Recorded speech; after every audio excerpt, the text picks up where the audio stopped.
Okay, in the last session we looked at the sun zipping around the Earth at 1 AU away, and we found out that when the angle between the Earth and the horizon and the sun was 30 degrees, the opposite side we could work out the height of the sun above the ground was 0.5.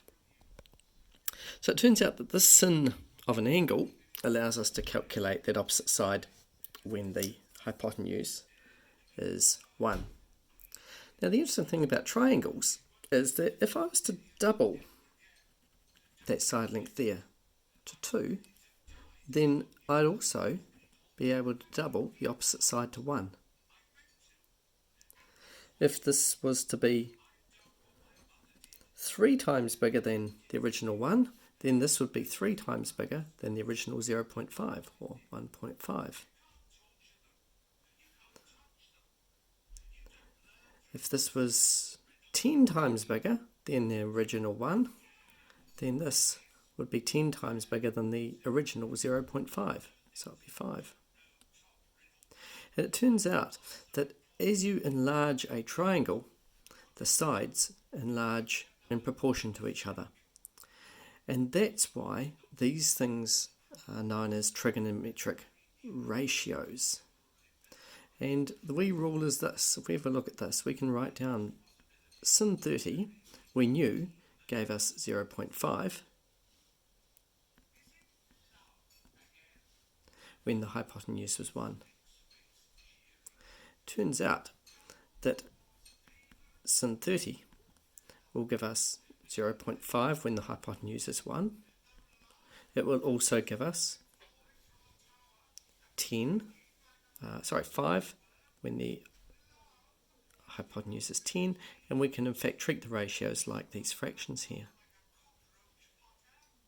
In fact, it turns out that the sin of any angle, and this is how we represent an unknown angle, that's a Greek letter called theta, is equal to always the opposite side length over the length of the hypotenuse.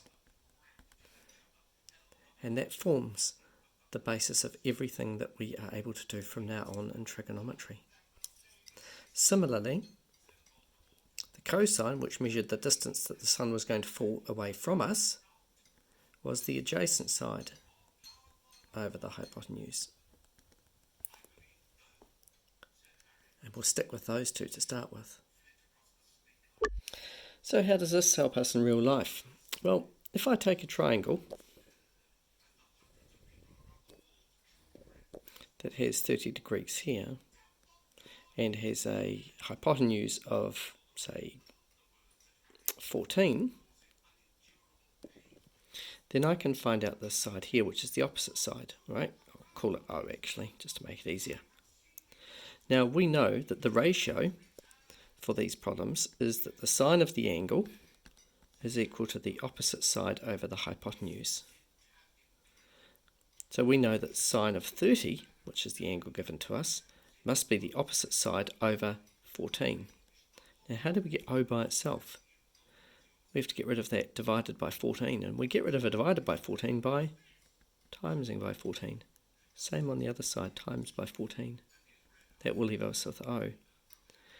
Now, if we type that into the calculator, that is 14 times sin 30, alright, we end up with our answer here of 7. So that tells us that the opposite side there must be 7 centimetres, which makes sense with the little example we had before, knowing that that will be half of that when the angle is 30. So let's take an example of this problem. Again, same rule applies. This is not one we can really do in our heads because it's not sine 30, but we can still work it out using the trig ratios. So here's the trig ratio. Sin theta equals the opposite over the hypotenuse. Sin of 50 will equal the opposite side, which is now called x, over the hypotenuse, which is 20.